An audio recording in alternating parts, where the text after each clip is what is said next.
السلام علیکم ورحمۃ اللہ وبرکاتہ۔ سوال کیا گیا ہے کہ زیر ناف غیر ضروری بال کیسے ختم کیے جائیں؟ اسلام میں ٹانگوں کے درمیان غیر ضروری بال ختم کرنے کے بارے میں کیا حکم ہے؟ ماشاءاللہ بڑا اچھا ان کا سوال ہے۔ تو دیکھیں ان کا جو سوال ہے وہ یہ ہے کہ بدن پر جو غیر ضروری بال ہوتے ہیں وہ کس حد تک اتارنے چاہیے اور ان کو اتارنا کیسا ہے؟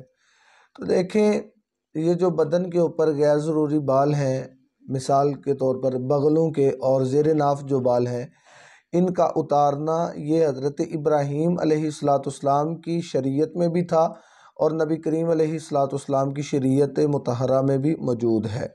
شریعت کا اصل مقصود طہارت، نفاست اور بدن پر موجودہ غیر ضروری بالوں کو اتارنا یہ مقصود ہوتا ہے۔ تو جہاں تک ممکن ہو سکے وہاں تک آپ اتار سکتے ہیں۔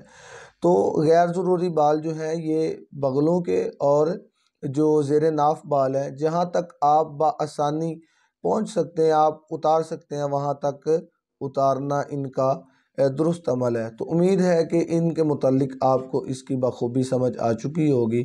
اللہ کریم کی بارگاہ میں دعا ہے اللہ رب العزت ہمیں شرعی مسائل کو سمجھ کر ان پر عمل کرنے کی توفیق عطا فرمائے۔